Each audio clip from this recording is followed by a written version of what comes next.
I did want to catch up with you on a lot of topics that you and I have not talked about together.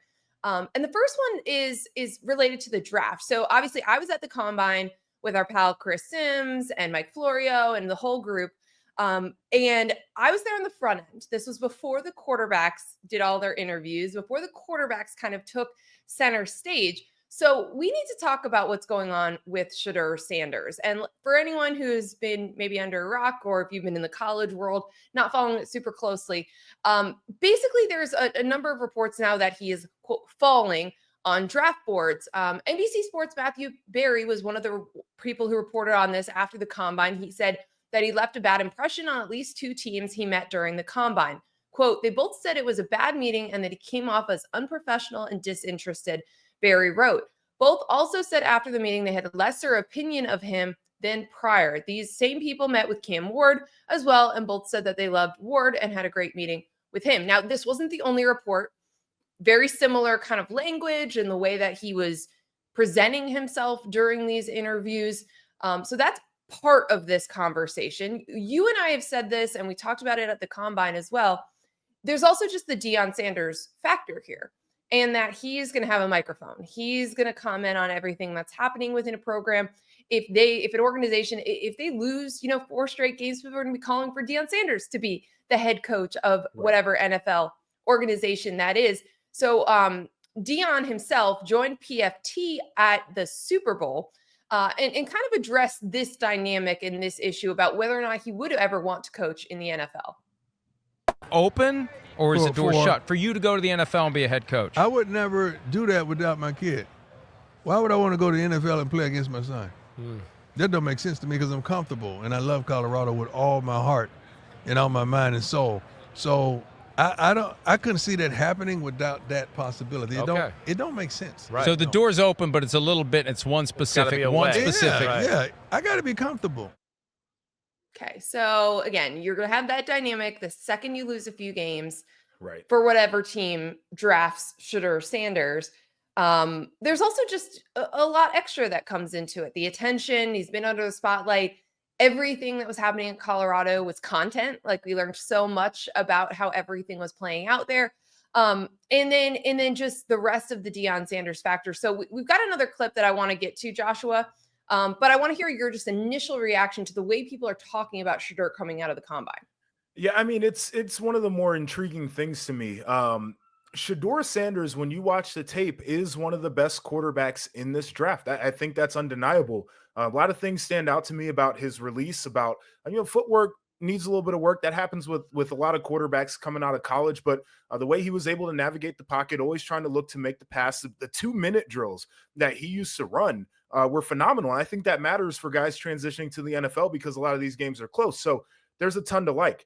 The personality was always going to be a question. Deion Sanders has raised children that are confident and that speak like he does in many ways. And especially when you're dealing with quarterbacks, I don't think teams are always willing to have a guy who's maybe more outspoken or somebody who's so confident that it's almost like, I'm quiet, I'm kind of sitting back. I think they want a guy to fit a certain mold when it comes to being a quarterback. So personality is a big part of this. And I think organizations are trying to figure out, does this fit into my locker room, especially for a team that's trying to figure out where they're going?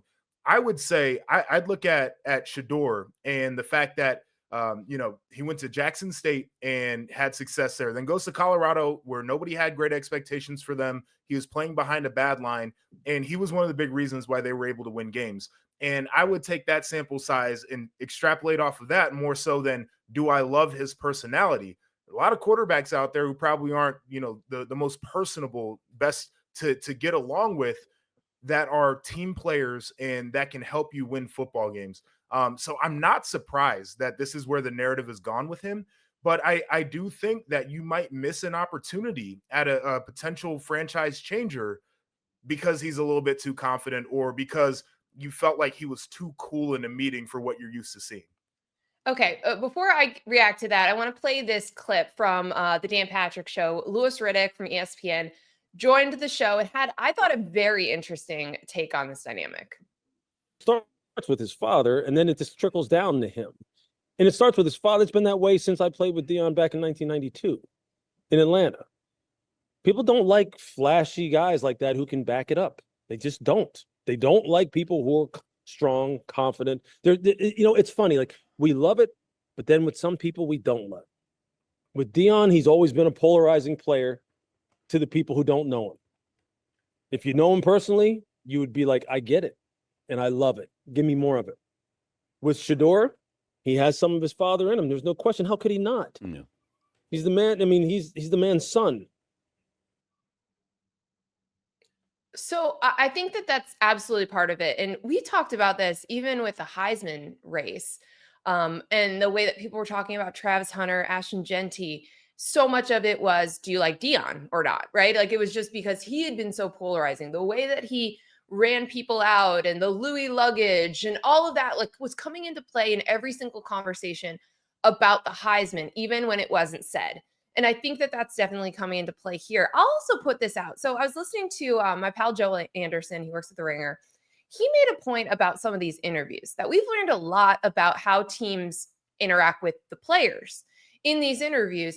And we're in an era of athlete empowerment. Athletes get paid in college now. The dynamic is very different, where like Shedeur has money.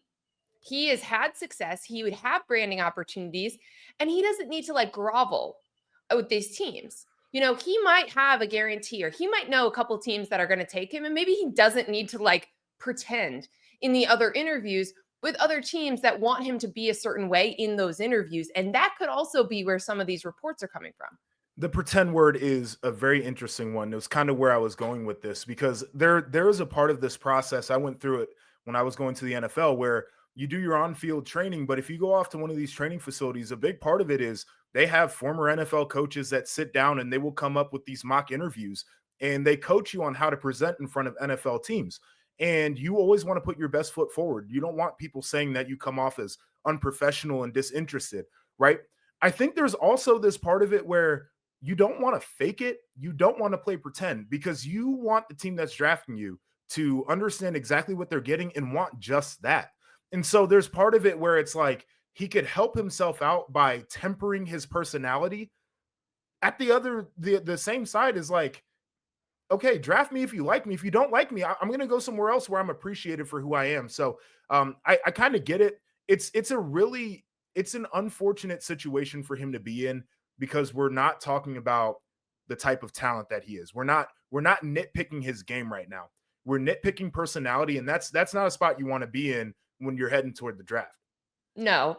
And I think that that's where, like, heading into the combine, you know, a lot of the mocks had clearly kind of coalesced around like Cam Ward QB1, Shedeur QB2, but like it's the drop off that we're seeing. And I still am not necessarily sold on that. I think people get really desperate as drafts unfold, and they worry that guys are going to be taken, and especially for quarterbacks. So I don't think like some of these, how far he's fallen. I even saw somebody had him fall out of the first round. I don't think that's going to happen, but this is a different dynamic in terms of the family, the names, the idea that Deion, you know, is kind of just always hovering, and people are always going to be calling for him to coach, or he could just call into first take if the team's not playing Shedeur the way that he wants to, or he wants a different OC. Like, that is a unique element to all of this.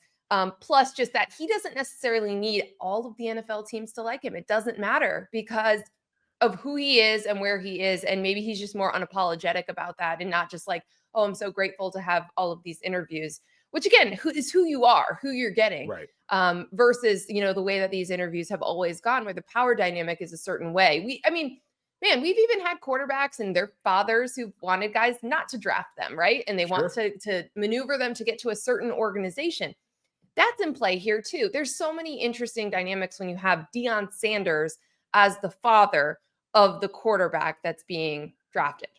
Yeah, and it's like, you know, it's funny too, because, you know, when Arch Manning comes up and it's his time to be drafted, like, I think the conversation is going to be so different because of how the Manning family is regarded. But you're looking at a family of gold jackets, and you're looking at Deion with the gold jacket, right? And it's different approaches, and they yield different results from the standpoint of how much you actually like the kid. But you're getting athletes that understand what it means to be pros as well. And I do think that means a lot. Two things real quick on this.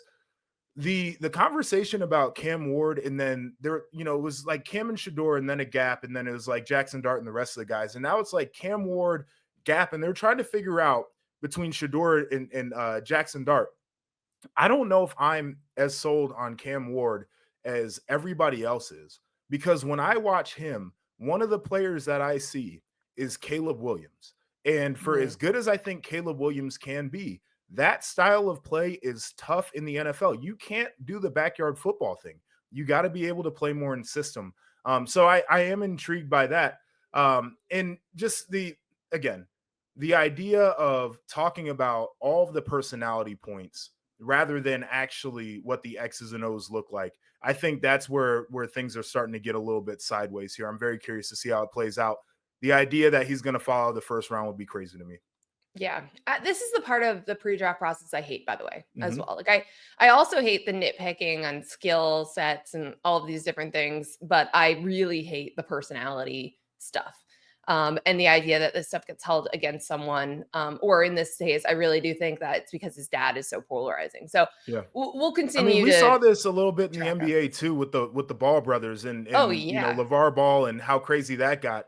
And Lonzo, outside of injuries, like his arrow was pointing up, and then LaMelo has become a phenomenal player, and nobody's really talking about LeVar and all the craziness. And LeVar actually had a point. He was probably right. 2 of his 3 sons, great NBA players, one when he's healthy. But all that to say, sometimes the dad's just a little bit loud, but the kid's going to go out there and do what he needs to do as a pro. And one of them's a rapper now, right? Yeah. Yes. He signed himself a little deal.